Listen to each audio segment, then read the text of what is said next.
Good afternoon, everyone, and thank you for joining us for today's webinar, A Foundation for Fundraising. My name is Shanteria Charleston, and I will be the host and moderator for today's call. If you've not already done so, please ensure that you have access to both the audio and video portion of the webinar. To access the PowerPoint for today's call, please follow the link on your meeting confirmation email. All participants are in listen-only mode, which means your line is muted. However, we are very interested in your questions and feedback. So to submit a question, please use the Q&A box that will appear on the lower right-hand side of your screen. Today's webinar is being recorded. Both the recording and presentation will be available on HAC's website, www.ruralhome.org, shortly following the webinar. So just a brief overview on the Housing Assistance Council. HAC is a national nonprofit organization based in Washington, D.C. that assists local organizations with building affordable homes in rural America. With a mission to improve housing conditions for the rural poor, HAC places an emphasis on striving to serve the poorest of the poor in the most rural places.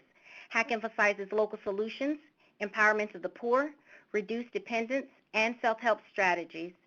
HAC assists with development of both single and multifamily homes and promotes homeownership for working low-income rural families through a self-help sweat equity construction method. So if you're interested in learning a little bit more about HAC's services or products, there may be a HAC office near you. If you have questions or require assistance, please contact your nearest HAC regional offices that are currently being displayed on your screen. This information can also be found on HAC's website, www.ruralhome.org.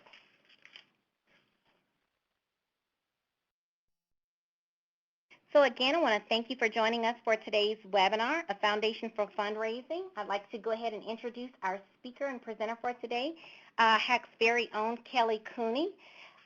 Kelly is a housing specialist here in the Southeast office, and she provides technical assistance on training and housing and organizational development topics, including housing development and finance, project feasibility, and nonprofit board effectiveness. Prior to joining HAC, she worked as a development specialist for the City of Atlanta Fulton County Land Bank Authority. Kelly earned a Master's of City Planning from Georgia Institute of Technology and a BA in Urban and Regional Planning from Miami University. So with that said, I would like to go ahead and turn the webinar over to Kelly. Thank you, Shanteria. Again, thank you all for joining us today for our webinar, A Foundation for Fundraising. And again, here's just some additional contact information and my email address. And I would like to invite all of you to feel free to contact me with questions or follow-up, or if you'd like to talk further about fundraising at any time, whether it's today or in the future, if you are seeking to lay your foundation and develop a fundraising plan for the future. And with that, let's go ahead and get started. Our learning objectives for the webinar today are the fundamental components of resource development, a quick discussion on nonprofit revenue sources, how to assess your organizational capacity for fundraising, and we'll spend the most time discussing the development of a fundraising plan that your organization can use for the future. In terms of getting started, let's examine the components of resource development and how resource development differs from fundraising. These are just semantic terms, but hopefully it will give us some good perspective as we proceed in our discussion today. Fundraising is the solicitation and the collection of voluntary contributions of money that you would receive by asking for it through donations from individuals, businesses, charitable foundations, and even the government. Resource development, however, is broader and should be viewed as including not just the money that you raise through fundraising, but the people, all of the revenue that you generate, and your organization's image. These three things all contribute to the success of your organization and ultimately to the success of any fundraising endeavors you undertake. Resource development also includes revenue development, and we'll look at that a little bit more on a slide in the future. But let's also clarify that revenue development includes the income that you generate, the fees that you earn, but not necessarily the fundraising activities that you undertake. So in the case of a rural housing development organization, you may generate revenue when you sell a house that includes a developer's fee, or you may generate some additional income if you sell a piece of land that's been subdivided from a larger tract that you will develop. You can also generate revenue through fees that you charge for housing counseling services or other services that you may provide. And it's important to keep in mind that the more revenue that your organization is able to generate, the less funds that you will have to raise, and vice versa. So there is a connection between these two things. Let's just take a look at this nifty little graphic that I wanted to include. Let's say that it's not only to show off my masterful PowerPoint skills, but also to help you visualize that a strong foundation of support. Okay, will do. Thank you. Bye-bye. Hi there. Sorry about that interruption.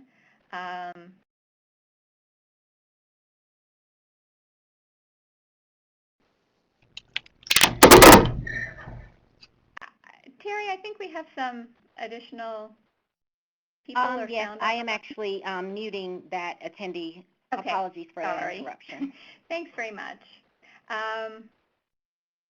So, yes, I have my masterful PowerPoint skills here, but hopefully, and the point of all of it is to show you the importance of the strong foundation in terms of holding up your entire house or holding up your entire organization.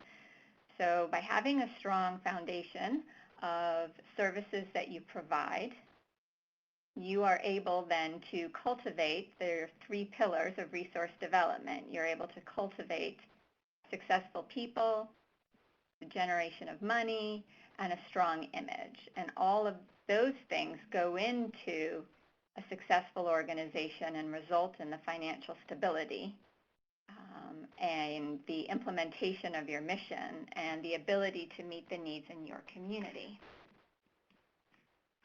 So what I'd like to do next is just quickly review a few slides that are very interesting.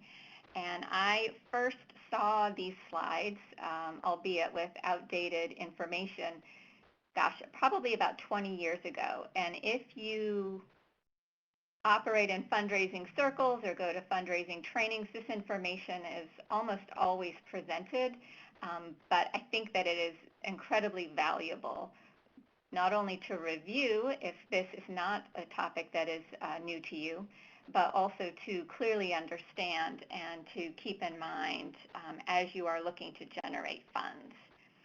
And these statistics are from the year 2013, and they are included on the Urban Institute website in their nonprofit sector in brief from 2015. And this is a breakdown of how nonprofit organizations generated their revenue in 2013. And so you can see the largest piece of the pie over on the right-hand side are fees for services and goods from private sources. This percentage is very high, and yes, it does include things like the tuition that a nonprofit college or university is going to charge, or the fees that a nonprofit or charitable hospital are able to raise through the provision of medical services. And so it may seem daunting to you to try to emulate generating your fees to such a large percentage of your overall budget. But it's important to recognize that you do have a variety of ways that you can generate fees for the work that you do. Historically, you may not have wished to go that route, but as the economy is changing or your ability to access various funding sources change, you may wish to reconsider that. You can also see the second largest piece of the pie are the fees or services that you would generate from government sources. So the contracts that you may implement on behalf of the government would be categorized there. You can see that there are ways to generate income through your investments, through straight up government grants. But when we're talking about fundraising, we're really looking at private contributions, and that's the piece of the pie that is 13.3% of the revenue generated for all nonprofits. So, of course, that would potentially be different from that for your organization, but I think that it's important to keep that in perspective.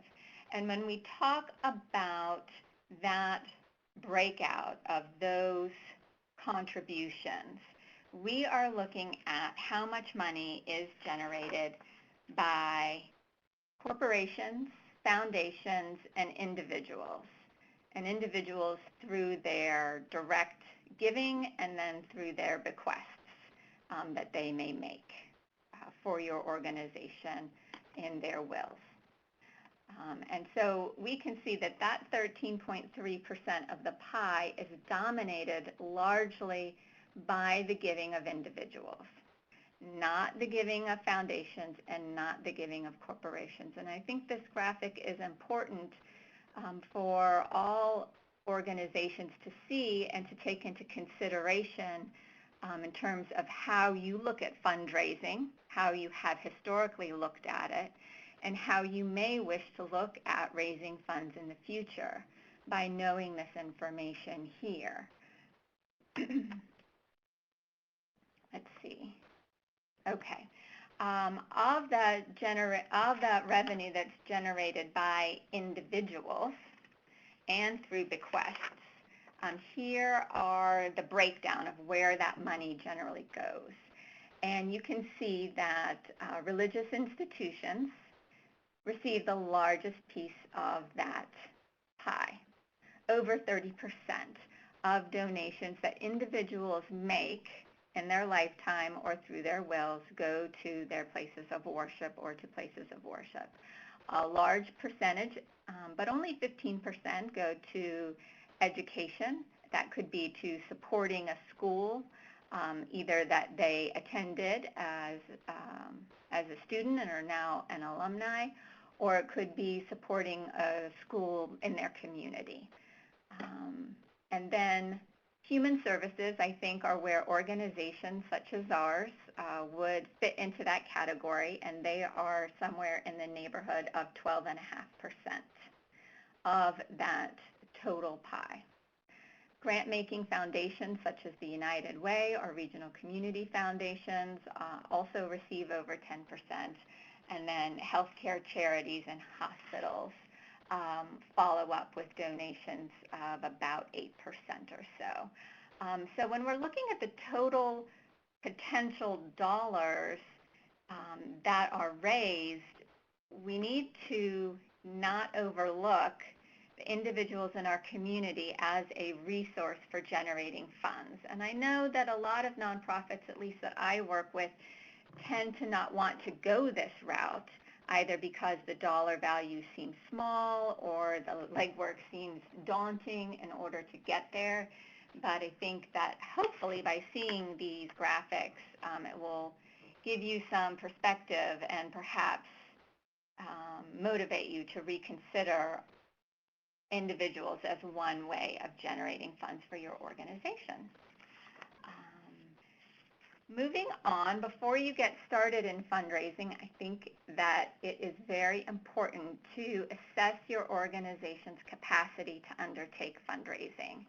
and that is of all of the potential players, including the board, the staff, and the volunteers, because let's face it, the board should be there to direct fundraising efforts and optimally could even take the lead on fundraising activities, but in many instances it is really the staff and hopefully volunteers that do much of the legwork.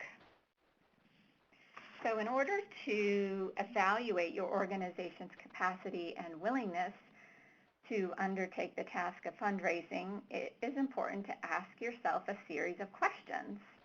And if you don't have the appropriate benchmarks in place when you answer those questions, you may need to address some internal and operational aspects of your organization before you wish to undertake fundraising. So, for example, if you have a strong mission statement that accurately reflects your organization's activities and services, then you are quite likely to be able to identify clear purposes for the funds you wish to raise.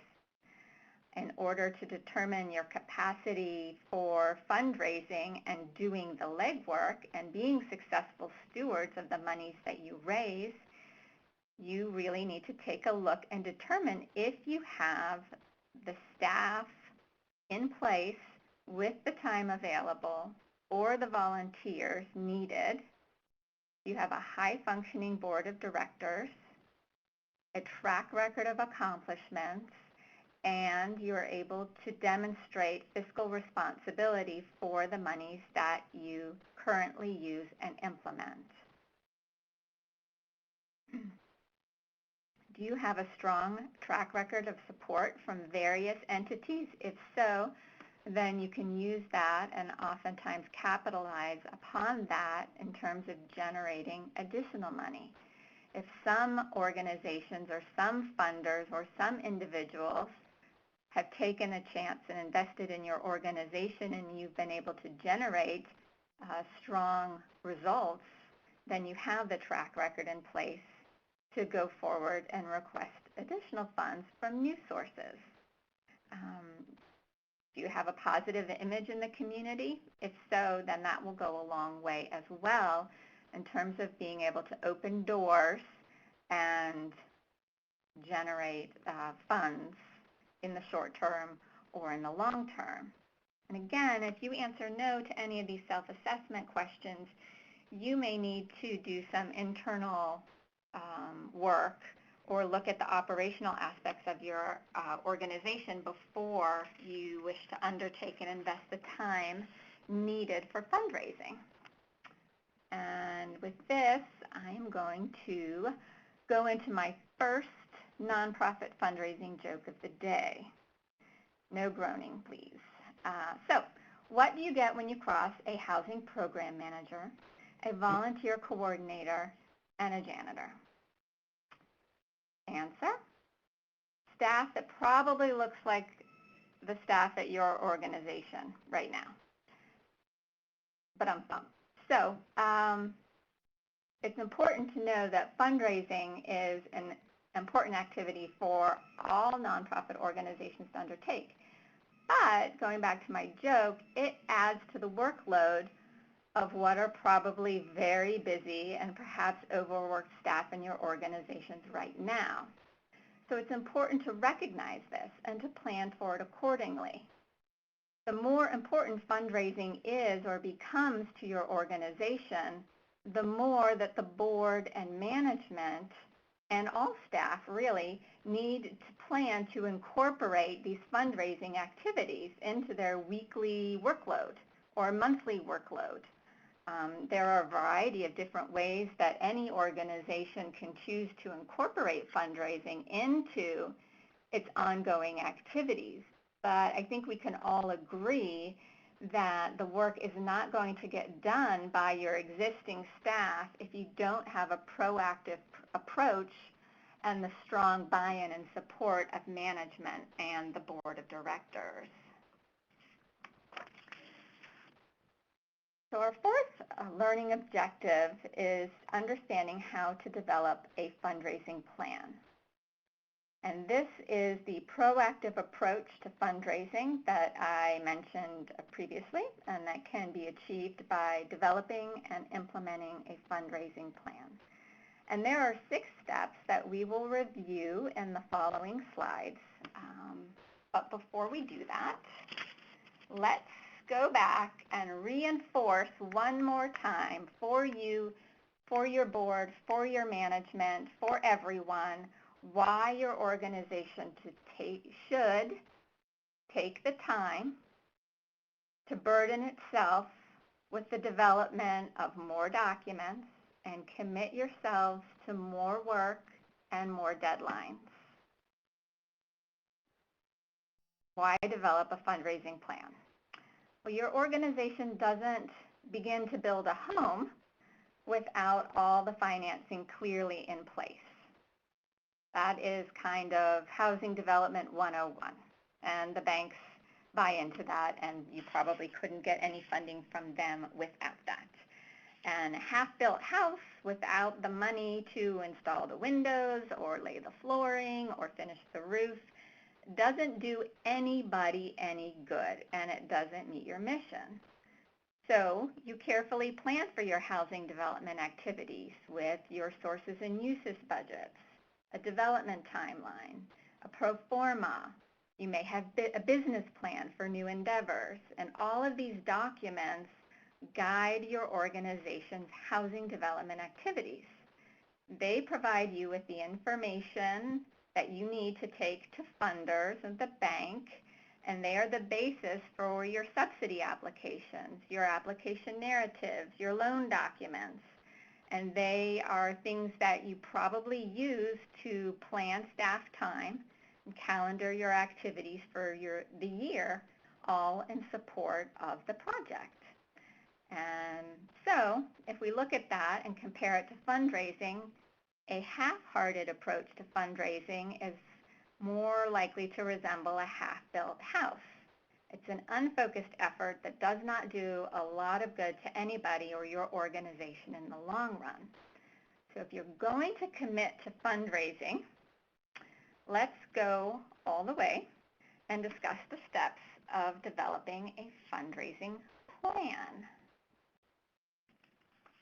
Step 1, organizational or SWOT analysis.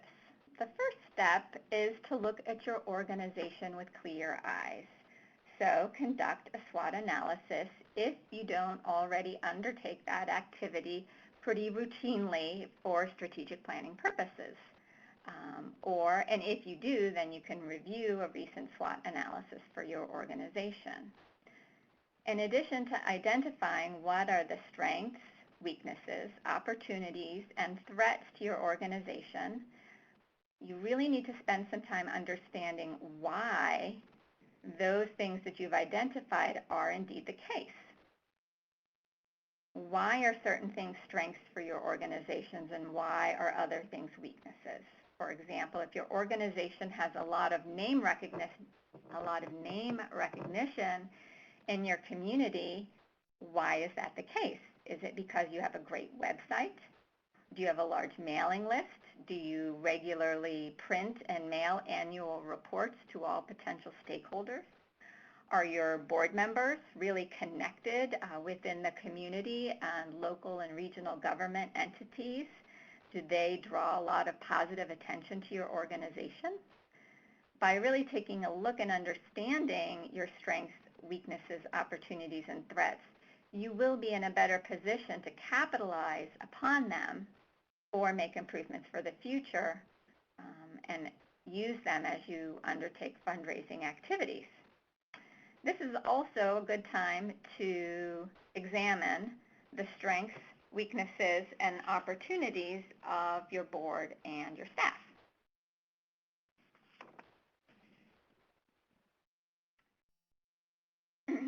So just to summarize, if the fundraising plan is the roadmap that your organization will use to undertake fundraising activities for a given year, it is important to ensure everyone's buy-in and support. Step 2 is developing your case statement for funding. And I know what you're saying, because I would say it too. The fundraising plan is already a document that I need to draft, and it's going to serve as our roadmap for increasing revenue. Now you want to tell me that I need to develop another document, this case statement for funding? But having a case statement for funding is such a powerful tool, it really is, that is absolutely worth the time and effort for your organization, staff, or board to prepare. And because that is the case, a case statement should clearly articulate your justification for financial support to other entities. Why should any person, corporation, or foundation support your organization when there are a whole host of nonprofits out there that they could donate to? A well-written case statement that's adopted by the organization can and should become the basis for your public relations and marketing documents. It is a template for your proposal narratives in the future, and it can and should standardize the language that you use across your various forms of media, and it should result in a cohesive, ongoing message from everyone representing the organization in fundraising and marketing activities. Your case statement should provide the full picture of your organization. Should include the mission and value statement. It should clearly articulate what services you provide, what your specific role is within the community. Use this to highlight your accomplishments. Present your plans for the future, because those plans are what you're asking your donors to support and to fund. And consider including relevant budget information. Perhaps you would highlight annual budget figures or funding needs, the program costs, and the resulting funding needs for those specific programs. There's a lot of information that you can find online, or you could contact me for sample case statements and ways to get started in developing them. But your case statement should be, let's say, between 3 and 8 pages long, depending on the size of your organization, the scope of your service area, the number of programs you offer, and how much budgetary information you provide, and specific financial details that you choose to include. Moving on to step 3, this is where you establish your fundraising goals. And I think most people in fundraising would agree that a 1-year time horizon for goal planning makes the most sense. But you may choose to have both annual goals and develop long-range fundraising plans or incorporate long-term goals, particularly if you want your annual fundraising activities to build over time and result in allowing you to, let's say, undertake a capital campaign down the road in a few years' time. So why should your goal setting be step 3 and not step 1 or even step 2? And this, I think, gets back to our 3 pillars of resource development graphic. Having that strong foundation for resource development makes the fundraising component easier to launch and easier to incorporate in your ongoing activities. And having a clear picture of your organization's needs and a strong case statement are part of that strong foundation that you need. And because when you commit pen to paper and actually write down some dollar goals, I promise you it's a lot easier to feel overwhelmed and maybe think that fundraising is too daunting a task to undertake. And if you do that first, it's a lot easier to brush aside laying that strong foundation and developing that case statement that you could use for things in the future. And on that note, I'm going to tell you my other fundraising joke. and that is a nonprofit executive director finds a magic lamp, and upon rubbing the lamp, a genie appears and offers that executive director one wish. So the executive director says, I wish for $1 million to support my organization and our activities. The genie says, done. When you come into your office tomorrow, it'll be there. So the next day, the executive director comes into the office, and when she opens up the door, 3 million binder clips fall out of the office and all over the floor. What in the world, she says to the genie. I asked for $1 million. Yeah, said the genie, but you didn't specify that it could be in-kind donations. So, when you establish, thank you, I needed that. When you establish your fundraising goals, they should include the actual dollar figures you want to reach and optimally indicate who you will target to raise those funds, because you probably will not come across a magic genie or 3 million binder clips. So obviously, you need to consider your organization's staff and board capacity to undertake fundraising activities when you establish these goals. But don't use that as an excuse to aim low. You need to aim high. Let these goals serve as notice of your intent to proceed, to succeed, and to ensure commitment to this endeavor of fundraising. Depending on how you intend to use the funds raised, it may be important to articulate any other related fundraising goals at this point in the process. For example, if you intend for your fundraising activities to help you be able to purchase an office building and reduce your reliance on others or ongoing rent payments, to generate long-term capital upon which you could borrow for your organization, that's your goal. You may be seeking one-time high-dollar gifts. But your goals and approach would be different if your fundraising goals, let's say, will promote long-term sustainability for the organization. If long-term stability is the case, then you may need to be looking at slowly growing an annual campaign through increased community exposure, increased marketing, increased outreach, and an increased overall donor base for your organization.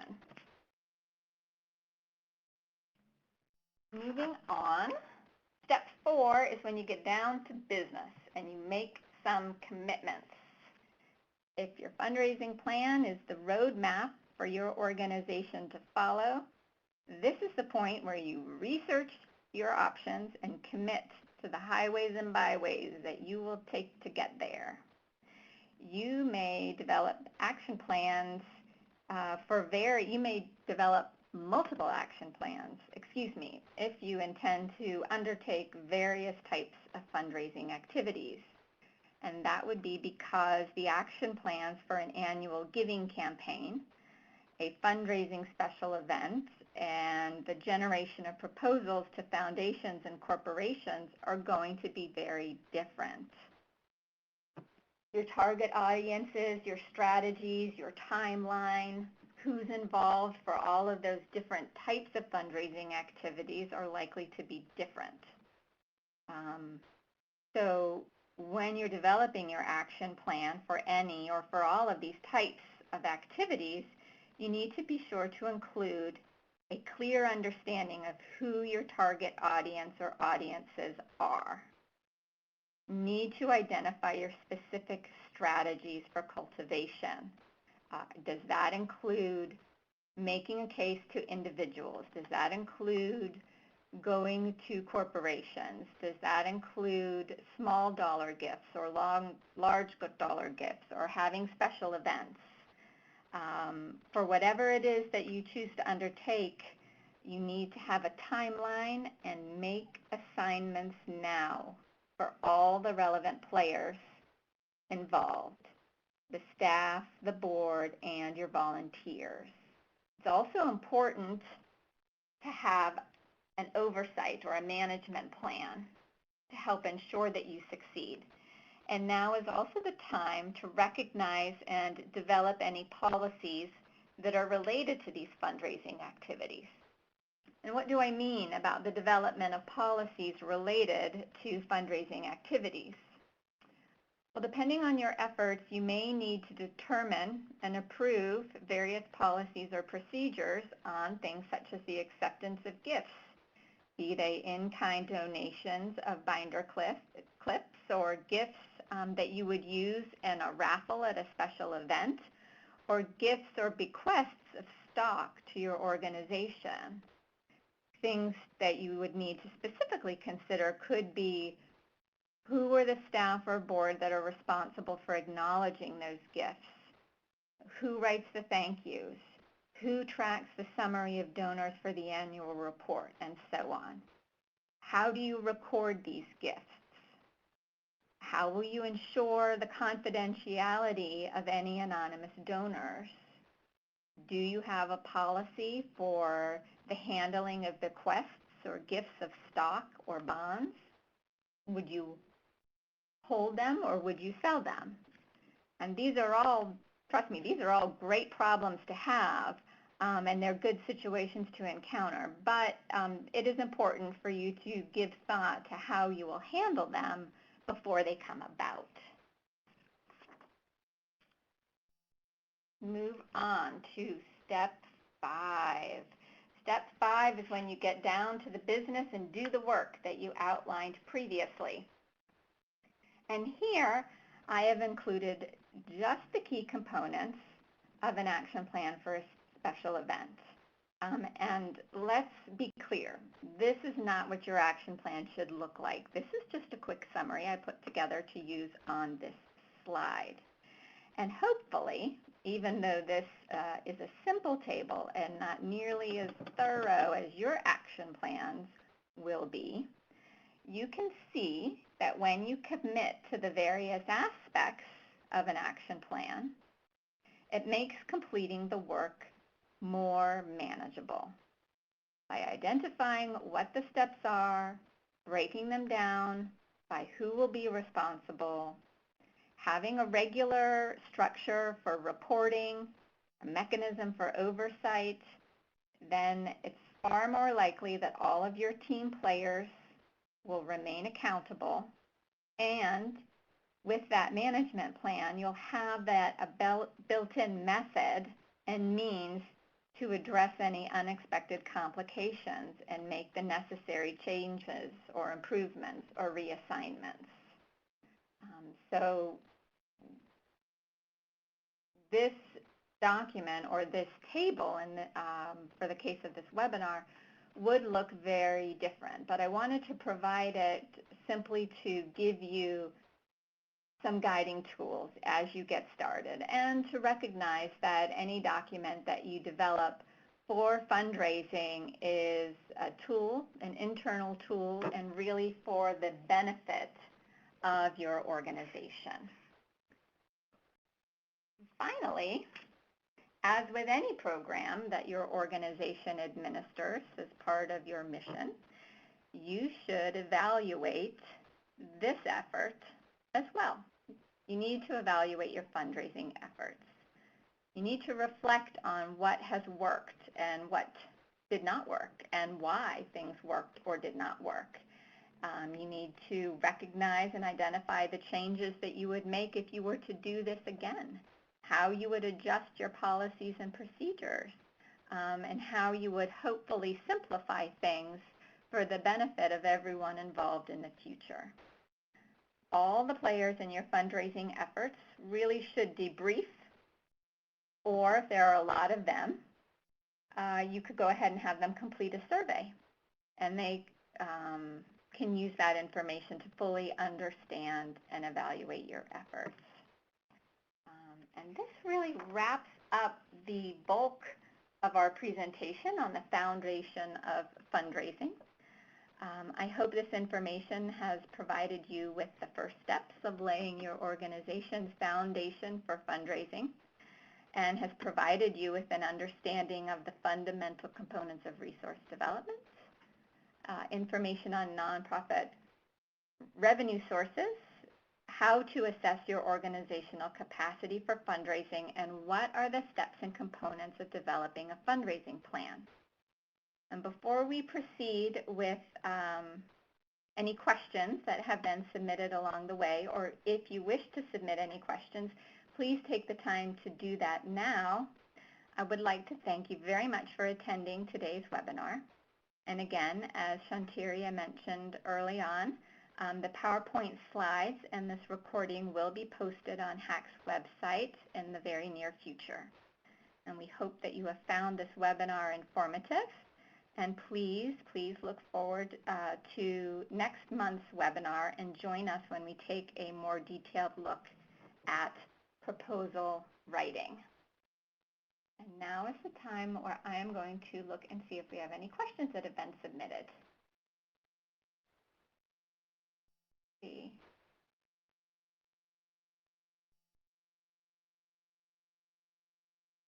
So, Kelly, do you want me to just throw yes, the questions to you? Pardon me? Would you like for me to just throw the questions to you? I have them pulled up. Okay, that would be great. Thanks. All right, so the first question is from Jeff, and he wants to know, what's a good rule of thumb for estimating the budget to go to fundraising? So I'm going to presume that you mean a budget of the money or the resources that you set aside to invest in fundraising for the future. And if that's the case, I would say that it's going to vary a lot based on your fundraising activities and your organization and your scope. And we all know the old adage, it takes money to make money. And certainly it is going to take money to host a special event. And so I would think that you would need to make a decision such as that as to how much money you would invest in fundraising activities based on any risks that you perceive, the availability of resources, and so on from that point forward. There is actually a clarification on that. He's saying what percentage of the organization's overall budget that is reasonable, or what would be reasonable as a percentage of the overall budget to show for fundraising? Okay. Again, I really think this is going to differ for the organization. These days, and certainly the trend has been for housing development organizations, that we have to rely less on grants from organizations or CHOTO operating support or home funds that we can use to pay for pre-development activities and use them to develop potential projects. More and more often, we need to raise those resources from other places so that we have enough money to do the legwork and put together a successful housing development package to our funders. So I think that's going to change over time. And as I said earlier on, the more money that you generate from sources of revenue means less fundraising that's required overall. I think a good rule of thumb for average organizations that I work with would be to try to generate in excess of 25% of your funds through fundraising, if that's possible. Obviously, some years are going to be better than others. Some foundation funding cycles are going to result in a windfall. Different programs that you want to launch are going to need you to raise those additional funds. But I think it's important to aim high, and you want to probably try to generate in excess of 25% of your overall dollars through fundraising activities. Okay, thank you. The next question is, does any of the framework presented today differ based on the types of activities you're undertaking, such as housing versus supportive services? Oh, that's a good question. And no, it really doesn't. I think the foundation is the same. The pillars of support, the want and the need for strong people, strong image, are important regardless of the type of organization. And your fundraising plan is going to include the same things and result in the same things and result in the same components to an action plan regardless of the type of activity you're undertaking. Where you get into differences are depending on what type of fundraising activity you're undertaking. Obviously, your action plan is going to be a lot different. An annual giving campaign is going to rely, let's say, more heavily on the board of directors and the long-term cultivation of individual supporters for your organization than a special event might, for example. So that's really where your differences will result. All right, thank you. There are two questions here. They're almost the same, but slightly different. Any tips on getting board actively involved, or should they give? And then the second question that's very similar is, do organizations typically require giving by their board of directors? Those are great questions, ones that we did not touch upon because it opens up a can of worms. It can go on and on and on. I am a strong proponent of board support, board financial support, and I think that the vast majority of folks that you come across in the fundraising arena, professional fundraising consultants or development directors, all agree that it's very important. And the way that I explain this to organizations that I work with or board trainings that we host here at the Housing Assistance Council is that housing development is a costly undertaking. You need, let's say, $100,000 or more in finances in order to construct a single house. And that's a lot of money, and that's a lot of entities or a lot of government programs that you are asking to invest in your organization and to take a chance on your organization as being good stewards of money. And if your organization is out there asking foundations and government offices and corporations to make these large-scale grants or loans for your organization to administer, then it is also really important to have your nonprofit board be willing to invest its own hard-earned resources into the organization. And that's not to say that every board member needs to give the same amount of money. That's not the case. But I do think that it's very important to have financial commitment from all board members at a size or scale that's appropriate for them. And let's face it, everybody's going to have tough years. And so if it's the case where a board member can't, for whatever reason, make a financial contribution to the organization, then I really think it's important for them to step up their involvement in fundraising activities and donate more of their time for activities in the future. So I hope I've made it abundantly clear, my position on the matter, and why I think that is important and how you can make that explanation to your own organization's board of directors. But also there's some additional things that we can talk about for your organization.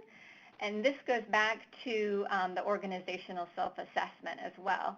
It's important to have the board's buy-in for fundraising. And if you don't have the board's buy-in for fundraising or for donating its own money to the organization, then I think that you have some internal things to address and that are important to begin to have discussions about and come to consensus on so that you can be successful in your long-term fundraising efforts. All right, and there is one last question here, and so if there are others out there that are pondering topics for Kelly, please go ahead and submit those in the Q&A. There's one question here, and I think that you might have covered it, but it says, will you please include the sample case statement with the materials from today's webinar? Sure, I think that would be great. It may not be available right away because I need to go back and clean it up, but I do have additional information, and just doing a web search is also going to provide you a whole host of resources in terms of walking you through on generating a case statement, the features of a case statement. I gave you my take on a case statement, but there's a lot of different ways to go about it, and I will work on pulling that together, and we'll see if we can't put that out there with the rest of, with the slides as well. All right, it looks like those are all the questions that we have for Kelly for today, and so with that being said, just a quick reminder before we wrap up, the recording and the materials will be on HAC's website with the exception of that case statement that Kelly is going to be adding a little bit later on. But please also be on the lookout for an email containing the link to your certificate of participation as well as the link to the webinar survey. That is the way that HAC knows that we are delivering the most appropriate training that's relevant to your organization's activities and needs. I'd like to thank Kelly for the wealth of information that she's provided during today's webinar, and also thanks to each of you again for joining us for today's webinar. And with that being said, please enjoy the rest of your afternoon. Thank you. Goodbye. Thank you very much. Bye.